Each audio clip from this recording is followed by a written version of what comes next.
Bon. Eh ben, on va commencer par... voilà, ça tire sur les absents, évidemment. Je vous propose de commencer par les petits Sixers, du coup. Messieurs, que pensez de la saison des Sixers l'année dernière? Top chrono, qui veut y aller? Bon, allez, je m'y colle. Allez, vas-y, Quentin. Vas-y, mon Quentin. La saison des Sixers, en quelques mots, blessure. Blessure et Joel Embiid, voilà. Tu finis quoi? 47 victoires, t'es 7ème, à égalité avec les Pacers et le Magic, si je dis pas de conneries. Donc bon, dommage, en sachant que t'avais un Joel Embiid qui démarrait la saison à 38 points de moyenne, un truc dans le genre. Au final, il va jouer 39 matchs, donc ça va te flinguer ta saison. T'as Tyrese Maxey qui tient un peu la baraque. Et puis, comme d'hab, tu te fais sortir entre le premier et le deuxième tour. Voilà. Est-ce que c'est plutôt En bien vrai, résumé? Ça fait partie aussi de ces équipes qui ont été les victimes des grosses saisons du Magic et des Pacers qu'on n'entendait pas du tout. Et on les a vus dégringoler au fur et à mesure de la saison avec les absences, parce que on a parlé d'Embiid. Il y a aussi eu Kelly Oubre qui était sur un rythme phénoménal jusqu'au moment où il a eu son accident extra-sportif. Et donc derrière, ça tient pas. Il passe les play-in grâce à quand même, moi c'est ce que je retiens de la saison des Sixers, c'est la grosse prestation du Nico national, Nicolas Batum, en play-in contre Miami. Exceptionnel. Et donc derrière ça tient pas parce que t'as pas une équipe qui est robuste et qui est préparée à ça. On a vu notamment Paul Reed exposé dans des rôles qu'il ne pouvait pas remplir. Et du coup, au final, ça l'a pas fait. Ils sont éliminés en 6 du coup contre les Knicks au premier tour. Ouais, c'est ça. On remercie Martin pour les petits chiffres là que j'ai mis. 7ème de l'Ouest, 47-35. La défaite au premier tour face aux Knicks. Tyrese Maxey, énorme saison. MIP, tout de même. Incroyable. Quoi, Noah? Incroyable ce joueur. Alors, Wow. si je peux me permettre, sur Tyrese Maxey, son titre de MIP. Oula. Le MIP, il l'a eu parce qu'en gros, il a augmenté son usage rate. Voilà, en gros, c'est à peu près ça. Encore faut-il assumer un peu un nouveau rôle. Ouais, c'est ça aussi. Bon. C'est pas la progression la plus fulgurante qu'on a vue sur les dernières années, quoi. C'est ça que je veux dire. Après, est-ce qu'il l'a pas eu parce que peut-être deux petits joueurs n'avaient pas reçu assez de matchs. Peut-être tu veux parler... Ou tu veux parler d'un mec qui joue au poste 4 aux Hawks? Ou au poste 5 aux Rockets? Oui, aussi. C'est vrai que dans le podium du MIP, il y avait du Şengün, il y avait du, comme vous dites, Jalen Johnson. Dans les discussions, mais c'est vrai qu'il y a ce côté... Est-ce qu'il y a All-Star pour la première fois aussi? Mérité, oui. Mérité. Il y a toujours ce côté-là aussi dans les MIP. C'est si tu as le tampon là qui vient sur ton statut entre guillemets de joueur NBA, le statut All-Star, ça te met une espèce de légitimité en plus, sachant que Şengün ne l'a pas été, Jalen Johnson encore moins. Bon, sachant que avant la blessure d'Embiid qui a fait vraiment dégringoler les Sixers. Les Sixers étaient vraiment sur une grosse saison. Ah oui. Ouais, très grosse saison. Même il partait sur un quasi-titre de MVP. C'était juste exceptionnel ce qu'il faisait avant. Mais on sait que ça arrive souvent. C'est pas la première fois que ça se passe comme ça. Donc. C'est ça. Embiid peut-il tenir le rythme NBA? Il y en a, ils sont un peu taquins. Bon. Non. Si, non. Les gars. La question, est-ce que le prime de Joël est passé? Calmez-vous, les gars, parce que... Faut pas abuser quand même. Vous avez les stats là sous les yeux. Joël Embiid, certes, il y a 39 matchs. Blessure. Ça arrive. Grosse blessure en plus, parce que on est habitué à ce que Embiid, il y ait des petits pépins qui le diminuent. Ça, on est habitué. Mais c'est vrai que des grosses blessures, ces dernières saisons, il n'y en avait pas eu. Là, on a vraiment eu une blessure qui l'a couché, tu joues pas. Et c'était pas juste un petit bobo, mais on parle de 39 matchs et le Coco, il était presque en 35 points de moyenne, 11 rebonds quand même, les gars. Je veux pas faire peur aux fans des Sixers, mais profitez parce que ça va pas durer. Vu le nombre de blessures par saison, de matchs ratés par saison, bref. Je veux pas être pessimiste, mais dans les 4 ans, Embiid, Ah oui, j'ai du mal à le voir tenir. ok. Etienne Il, qui euh, précise, Embiid ne peut plus tenir 82 matchs plus playoff. Très honnêtement, Jamais, il l'a jamais Dans- fait. il l'a jamais jamais fait, mais très honnêtement, là, dans la NBA actuelle, quel joueur le peut? Personne. Michael Bridges. Michael Bridges, ouais. Et encore, on va voir, parce que bon, honnête, on peut pas dire non plus qu'on a pu voir des runs de playoff assez robustes, quoi. Josh Green, je crois qu'il a fait. Je crois que Josh Green a fait. Je sais plus si c'est lui. Monsieur Chet Holmgren, Oui. Ouais, mais Chet 82 Holmgren, matchs, c'est... les playoffs. Chet Holmgren, c'est pareil, c'est un premier tour. Bah non, demi. Demi, C'est ouais. deux. Demi. Ah non, j'ai rien dit sur Josh Green. Non, Mais, j'ai rien dit. mais voilà, après, bon, on les compte vraiment sur les doigts d'une main, hein, les joueurs qui sont capables d'eux, et même qui ne se font pas reposer. Il y a tous les gros joueurs, tous les franchise players, maintenant c'est tranquille, c'est prudence. Et d'ailleurs, ça a été dit dans le Media Day où c'est des petits bruits qui courent, comme quoi, les back-to-back pour Joel Embiid, on va peut-être calmer. Donc, Sabonis qui a fait Ouais. 82 cette saison. c'est vrai. Non, ça. mais si tu Si Si tu regardes aujourd'hui comment le calendrier est fait, etc., aujourd'hui, tenir 82 matchs, ça paraît, pour un joueur qui est très utilisé comme Joel Embiid, parce que il a beaucoup de tirs, il va beaucoup chercher les fautes. Pareil que Michael Bridges, qui fait aussi un taf exceptionnel. C'est énorme de faire 82 matchs, attention. Mais il y a beaucoup plus de pénétration, il y a des duels contre des bigs, etc. Ça me paraît inconcevable. Est-ce que ce sera adapté avec un travail avec le syndicat des joueurs? Je sais pas. Mais aujourd'hui, 82 matchs, moi, ça me paraît inconcevable, quoi. C'est un peu le cas dans toutes les ligues maintenant où ils demandent moins de matchs, mais c'est aussi. Regarde l'intensité qu'on a là en pré-saison. Pour Ouais. le peu que j'en ai vu en tout cas, j'ai l'impression que ça joue vraiment très dur. C'est D'un vraiment, moment, Et les ça deux se jours voit. comme ça. Et ça se voit avec c'est dommage. les blessures. C'est que là, de plus en plus, j'ai l'impression que là, ça fait longtemps on n'était pas arrivé en avant-saison, en pré-saison, là, avec autant de joueurs blessés. Genre là, t'as l'impression que tous les jours, il y a un mec qui se fait un petit poignet, il y en a un, il a mal au mollet, il y en a... Enfin, c'est... Ouais, le rythme, et on le voit même dans tous les autres sports à peu près. De toute façon, ça commence de plus en plus à faire parler.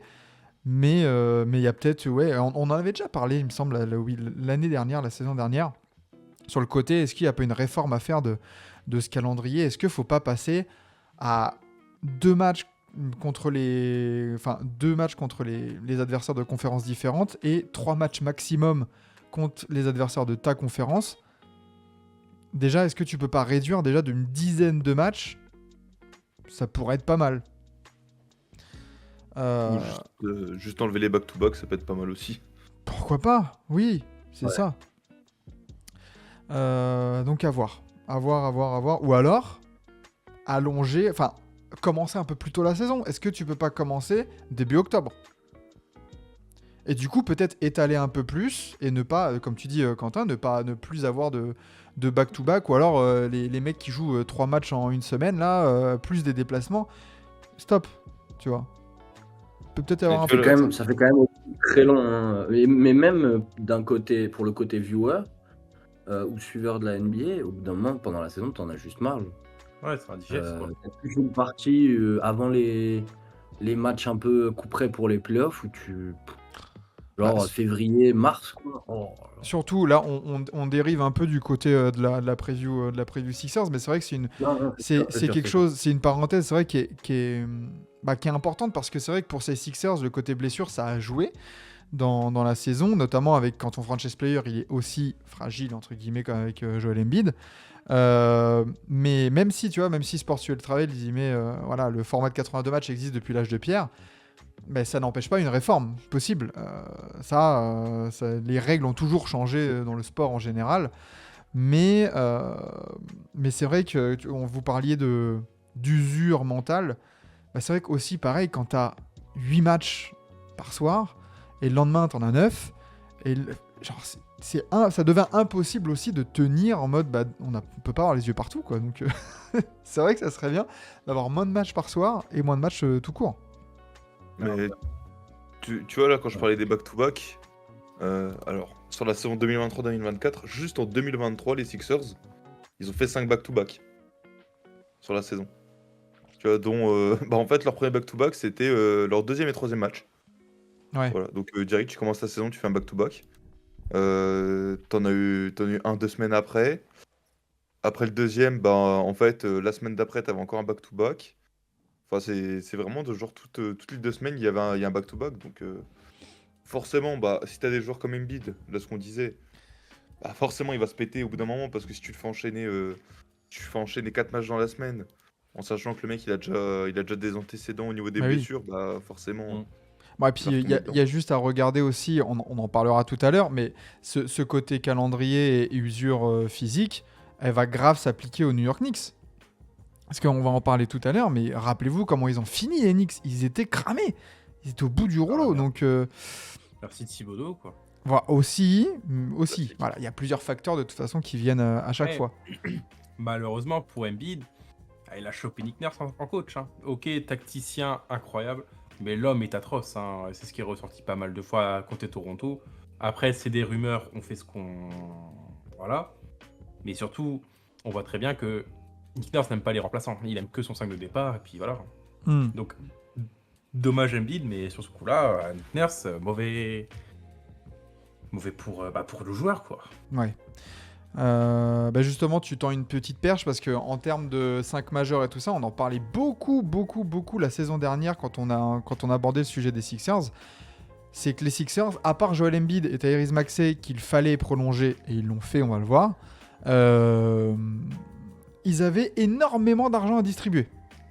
Tout le monde était sous contrat, il y avait une bankroll tout à fait presque vierge à part ces 2 jours-là. Selon vous, est-ce qu'ils l'ont bien dépensé? Et tu vois, Donny Medoc qui met Melton out, Tobias Harris out. Eh ben oui, parce que là, on a un tout nouveau roster, beaucoup de départs, beaucoup d'arrivées.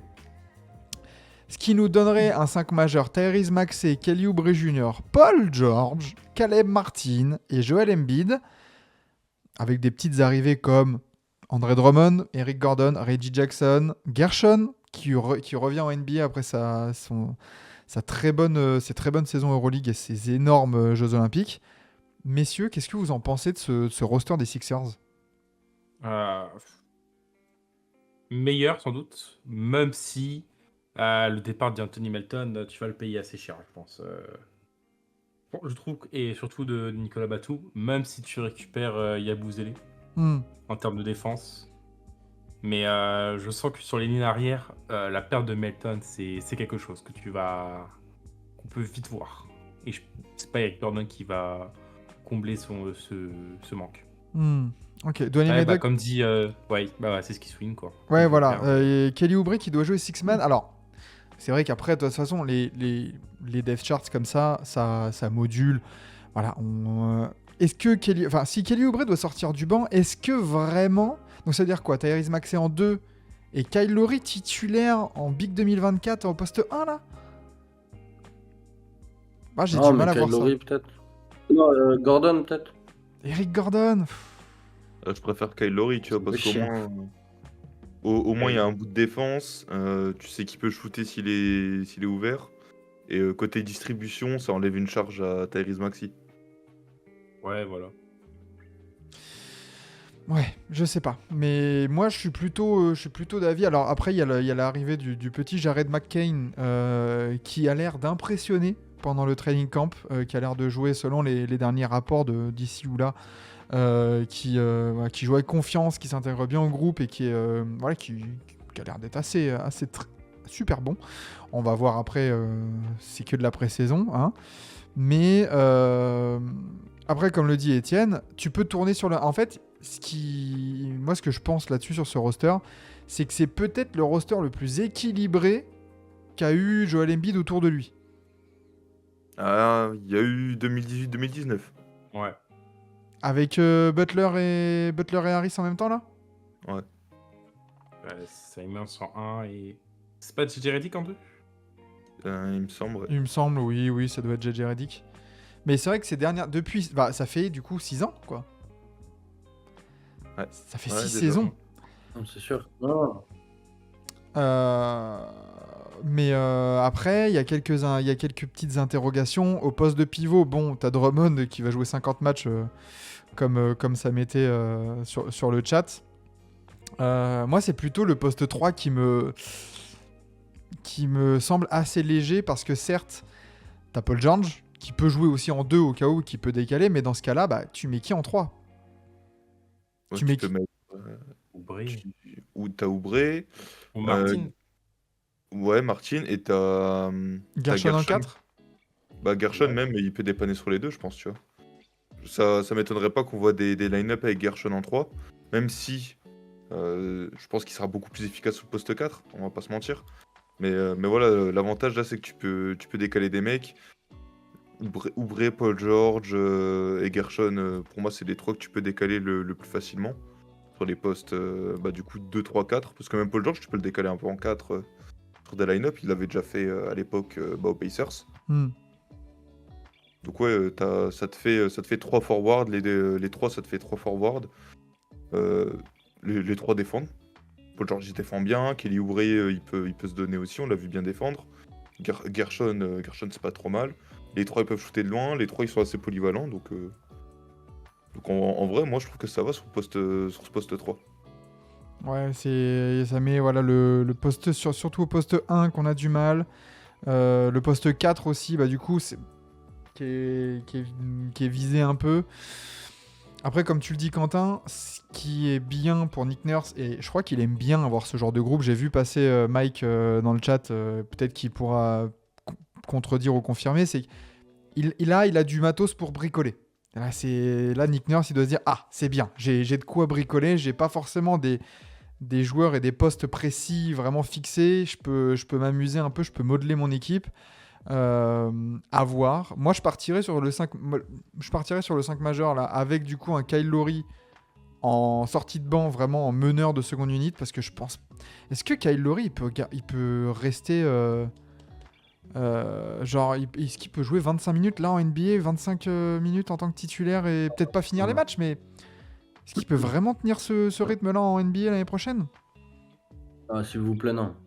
Ah ouais, c'était déjà compliqué il y a quelques années. Hein. Même à la fin, sur le hit, c'était déjà très compliqué. Oui. Et l'année dernière, c'était pas top non plus. Mais je pense pas que ce sera le cas. J'espère pas en tout cas. Mais c'est vrai qu'il y a une petite question de rotation qui va demander à ce qu'un joueur sorte un peu du chapeau. Du coup, pourquoi pas donc McCain, mais je sais pas. Je trouve que pour les sous qu'ils ont dépensés pour Embiid, George et Maxi, ils sont quand même arrivés à sauver les meubles parce qu'il y a des armes qui sont assez intéressantes, notamment même Caleb Martin, hein, dont on n'a pas énormément parlé, mais qui peut faire largement le taf sur des matchs, même avec le banc, même avec quoi que ce soit. Donc non, c'est plutôt pas mal. Non, Donc, c'est pas mal. On l'a pas souligné encore, mais c'est vrai qu'une des belles pioches aussi de cet été, l'arrivée de Reggie Jackson en provenance des Nuggets, qui t'offre aussi, là, tu vois, et qui peut peut-être aussi jouer à côté de Kyle Lowry en sortie de banc et de former un espèce de petit backcourt comme ça quand Maxey n'est pas là. C'est pas tout mal non plus, Reggie Jackson, je trouve. Ouais, bah en vrai, si t'as un banc, Lowry, Jackson, Kelly Oubre, du coup, qui sortirait éventuellement du banc, Gershon, McCain. Drummond. Ouais, McCain, Gershon, Drummond. Bah, vas-y, hein, franchement, ouais. Fait On kiffer. a eu pire. Ouais, on a vu pire. On a eu grave pire. Ah, on a eu grave pire. J'aime bien Furkan Korkmaz, mais quand même. Oui, voilà, c'est ça. Il y a Eric Gordon en 2 qui va bien aider en seconde unit. Après, est-ce que, pareil, Eric Gordon, est-ce que, pareil, niveau kilométrage, est-ce qu'il n'y en a pas trop, quoi? Ah, Il sort fatigué, Zouzou, hein, quand même. Hein. Eh ouais. une bonne Ah, saison, quand même. c'est bon, mais t'as du vieux, quoi. C'est ça. Et Laurie, Reggie Jackson, ouais, ça commence à se faire un peu vieux. Je suis là, Surtout- quel âge?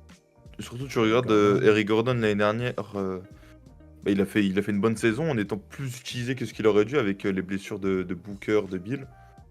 Il a joué 28 minutes par match quand même l'année dernière. Ça Il a t'offre 36 ans, là. aussi, ça t'offre aussi une petite solution en ball handling qui peut, sur certaines possessions, voilà, t'assurer sur certaines minutes. Bon, c'est pas tout mal non plus. Après, bah, tu restes comme toutes les grosses équipes, tu restes à, comment dire, tu restes sujette aux blessures. N'importe quel joueur se blesse un peu majeur, ça te déséquilibre un peu tout. Et c'est là où c'est bien aussi d'avoir pris Paul George, qui peut, tu vois, si Maxey il est absent un soir, Paul George en ball handling, il remonte le ballon tranquillement.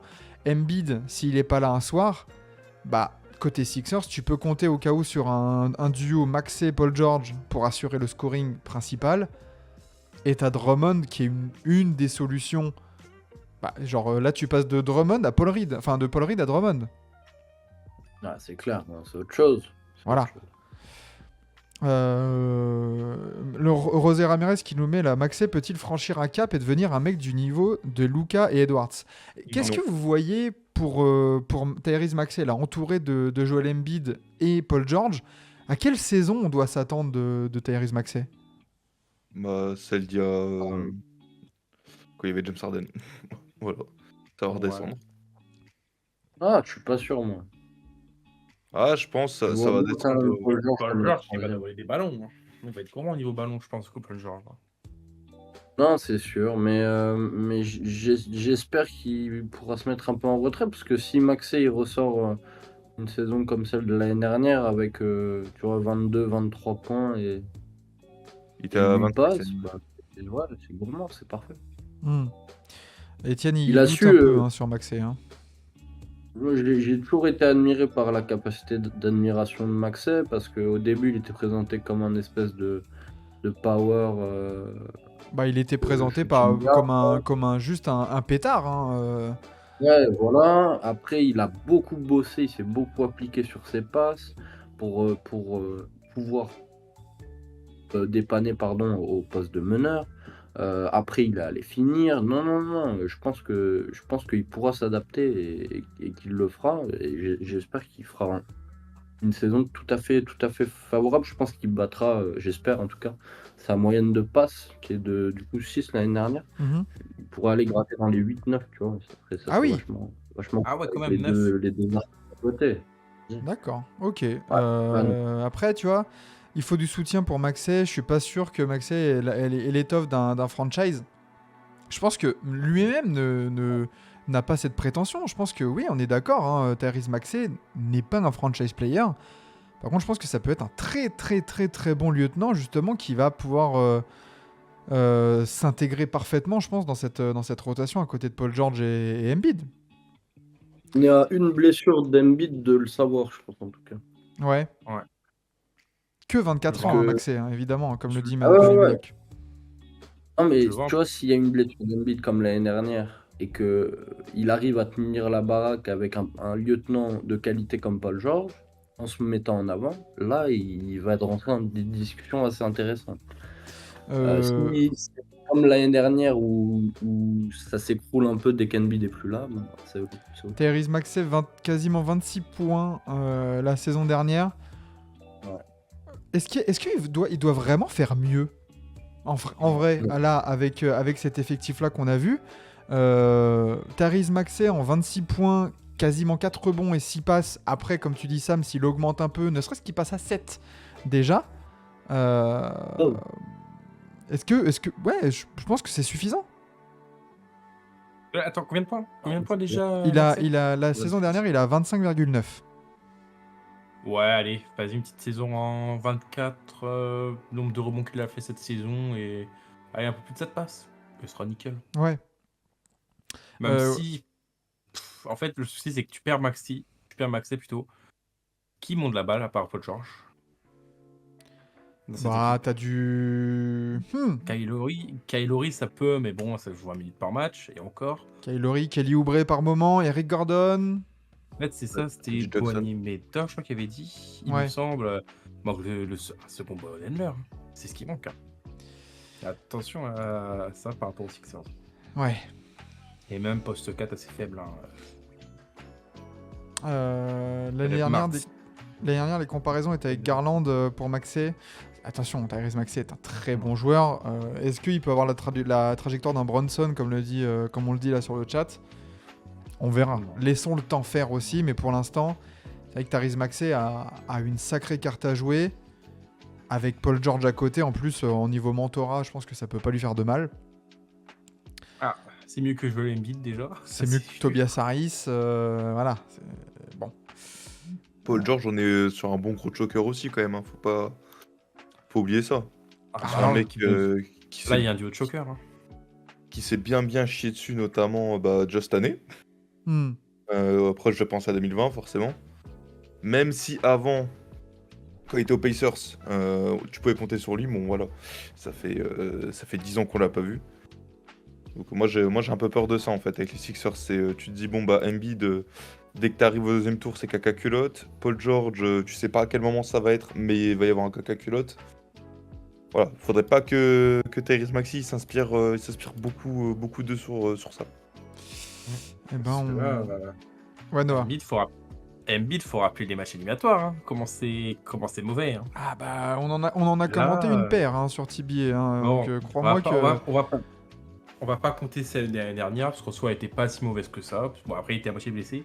Tu peux compter le Game 7 contre Boston il y a 2 ans. Ouais. 5 sur 18, 0 sur 4 à 3 points. Et heureusement, il y a 5 sur 6 au lancer franc, quoi. Enfin, et quand tu regardes ses stats en playoff, en match éliminatoire, qui sont vraiment les matchs décisifs, Embiid, ça s'est pas shooté, quoi. Enfin, je suis désolé de le dire, hein, désolé ça. pour les fans des Sixers. Après, comme le dit Donny Médoc dans le chat, c'est vrai que ce qui est chiant, mais c'est aussi un peu de sa faute aussi, je pense, mais on l'a jamais vu en pleine forme en playoff. C'est qu'il y a toujours ce côté, oui, évidemment, il y a le côté de choke, il y a le côté, t'as eu Doc Rivers aussi quelques temps, voilà, il y a eu un espèce d'amalgame là-dessus, mais j'ai toujours cette déception de me dire, putain, il y a toujours un truc genre, une année c'est le coude de Siakam qui vient lui niquer l'œil ou un truc comme ça, je me souviens plus, sur la série d'avant, un coup il a mal au genou, un coup il a mal au dos, genre Mais t'as l'impression qu'Embiid c'est jamais de sa faute. Tu vois en fait Ouais. c'est regarde tu vois, genre contre les Hawks il y a quelques années là. Genre bon bah vas-y Ben Simmons il fait de la merde ok. oui. Genre lui direct il est là à lui chier dessus. Ah bah attends, oui. Après t'avais eu 6 matchs avant tu vois. Ah oui, attention. Mais Attends, c'était quelle année déjà? Hawks. 2021 je crois. On va aller ses stats un petit peu. Bon, ouais, ça va. ah, comme le dit Douanier Médoc, tu as fracture du plancher orbital, entorse de niveau 2, déchirure du ménisque. Mais oui, il y a de ce côté-là aussi. Il y a aussi le côté, attention, faut pas non plus lui amputer voilà, les mauvaises décisions, comme tu as dit Quentin, là, après les Hawks, les mauvaises déclarations, les difficultés au shoot. Mais est-ce que là, on n'a pas un roster qui va peut-être bien lui permettre de se reposer aussi? Dire là, Embiid, est-ce qu'il est obligé de monter à 35 points par match? Non, Ouais, je sais pas. tu resteras les minutes déjà. Ouais. Tu fais comme. C'était pas Giannis, je crois, qui était restreint de minutes il y a quelques années. Son premier MVP, là. Je sais pas si c'était restreint ou c'était. Il faisait tout en moins de 33 minutes. Ouais, voilà, tu fais comme. Ouais, 30 minutes, tu joues 30 minutes par match, tu te reposes bien et tu joues une soixantaine de matchs. Oh, ton MVP, tu l'oublies, c'est bon, t'en as eu un, c'est très bien. Maintenant, tu fais que parler. Maintenant, il est temps que t'assumes. Tu te reposes pendant toute la saison, tu te reposes bien, tu te soignes bien. Tu fais comme Kawhi en 2019. T'évites de Et en flopper. playoff, t'arrives et tu fermes des bouches. Bah, c'est ça. Alors, en plus, ça a été dit hein, Mais par lui-même. contre, Vas-y. Ah, pardon. Vas-y. Mais par contre, c'est en playoff, ça se refait caca culotte dessus. Ah là, Embiid, c'est terminé pour lui, hein. Ah là, on peut plus rien pour lui. C'est ça. Et du coup, l'année. je voulais revenir sur les déclarations de Mediadé et tout ça. Alors, ça reste des déclarations de Mediadé. Bon. Mais lui, ça y est, là, t'as eu... Enfin, Embiid, comme tu le disais, Noah, t'as eu ton MVP. il le voulait, il a forcé peut-être pour l'avoir aussi. Il l'a eu, c'est bon. Là, il a décroché l'or olympique avec Team USA. Donc, il a regagné. Là, Ah, c'est ça de gagner. C'est ça, ces sentiments d'aller au bout et de gagner une finale. Et là, il a dit, genre, là, je m'en fous du trophée individuel. Donc, traduction, je m'en fous des 65 matchs minimum pour être éligible au All-NBA ou machin. Je veux être en forme. Donc, s'il faut qu'il joue 55 matchs ou 52 à 28 minutes par match, fais-le. Mais juste arrive en avril en forme. Il n'y a plus d'excuses. Franchement, je pense qu'on attend vraiment tous qu'une chose, c'est de voir Embiid dans le rôle qu'il pourrait avoir, dans le rôle qu'a eu Jokic sur la série de playoffs où il gagne le cheat, c'est-à-dire de voir Embiid où il devrait être réellement, parce qu'on l'a vu surdominant en saison régulière, parfois en playoff. La dernière série de playoffs contre les Knicks, il a 33 points de moyenne quand même. Mais on attend de voir ce côté dominant et ce côté all-time qui va rester, parce que non, on va avoir un titre de MVP, je pense au long terme, mais derrière, des rendez-vous manqués, quoi. C'est ça. Il va falloir que ça arrive vite, parce qu'il a 30 ans, et comme l'a dit Noah tout à l'heure, sur un physique qui est compliqué, ça peut aller très vite, donc on a besoin de ça. Et là, franchement, ils l'ont mis dans des très beaux contextes, donc il n'y a plus qu'à. Sachant que quand il était là la saison dernière et qu'il jouait, qu'il était surdominant, 35 points de moyenne, on le répète là sur sa petite quarantaine de matchs, on était tous en mode putain, mais il était vraiment trop fort, quoi. Ces mixtapes face à Jokic à chaque fois, elles sont scrutées parce que c'est un peu la rivalité du MVP de ces dernières années. Mais bon, la réalité, elle est qu'à Philly, quoi. Ça fait quelques temps qu'on l'a pas vu à Denver, quoi. Malheureusement. Oui, il y a ce côté, il y a ce running gag, c'est vrai, qui était bien. Mais je crois que la saison dernière, il y a été à Denver. Je crois que finalement, il a fait un match à Denver. Et justement, c'était la fin un peu de ce running gag. Mais bon, t'as raison, Sam, c'est vrai qu'on attend de voir un Embiid en forme où on peut vraiment juger sur pièce, quoi. En mode, ok, maintenant c'est bon, t'as un roster, t'as pas de Tobias Harris là, à 250 millions qui se fait rien. T'as un Tyrese Maxey qui a de l'expérience, qui est plus le genou de 21-22 ans. T'as Paul George, c'est bon. On y va.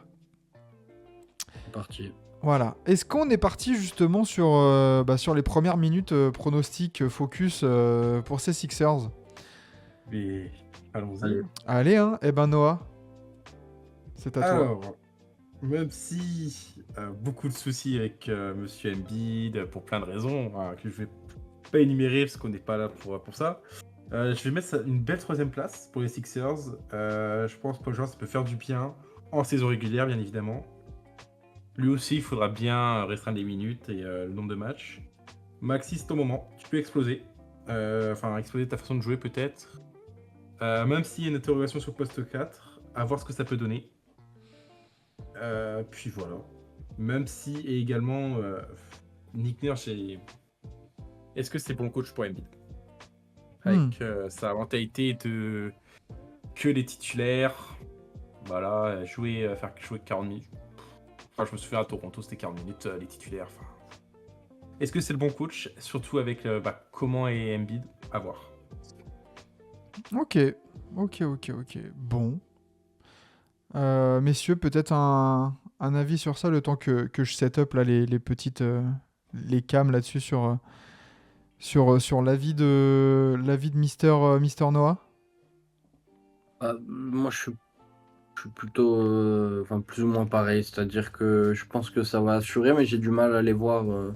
J'ai hâte de les voir se frotter aux grosses équipes de l'Est, dont certaines dont on va parler un peu plus tard, mais malheureusement, Sam, comme toi, t'es pas en cam, on va pas te mettre non plus en hyper grand. Vas-y, enchaîne avec ta minute toi aussi. Ok, pardon. Je pense que je les mettrais 5e moi de l'Est. 3e de leur division. Ok. Parce que j'ai hâte de voir ce que ça va donner. mais je les vois derrière des équipes un peu plus fraîches, un peu plus jeunes, avec plus de certitude et plus d'enthousiasme, tout simplement. Donc voilà. D'accord. Ok. 5e. Quentin, Yes. ça va être à toi.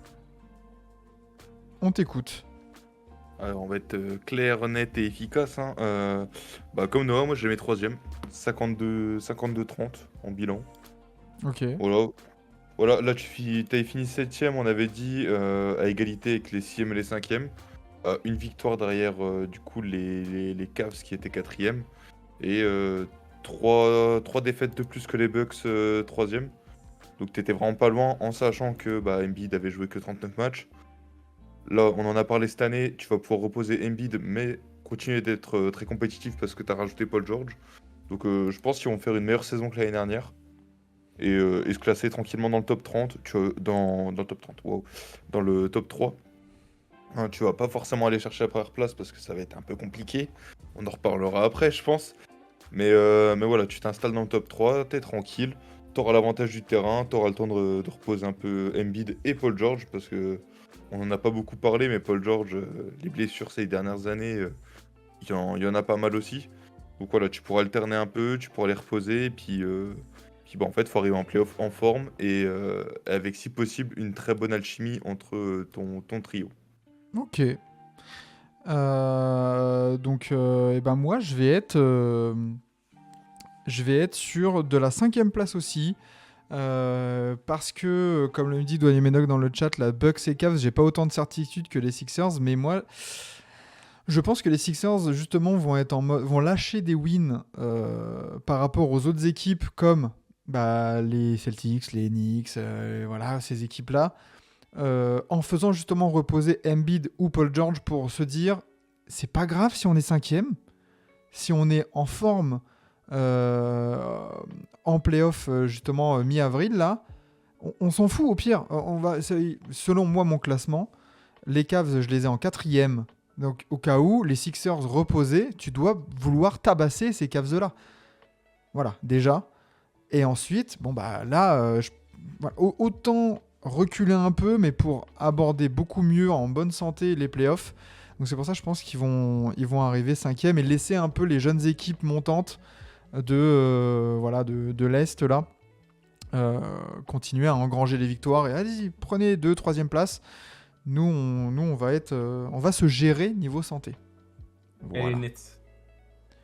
Comme les Nets. Bah oui, les Nets 6e, hein, on rappelle. Oui, bien évidemment. Voilà, Compétitif. on va en parler tout à l'heure. Voilà, Pacers tiers, ouais, je sais pas. Pour les Cavs, on va voir. On en a parlé de des Cavs, vous pouvez retrouver la preview sur YouTube. Ça fait peur.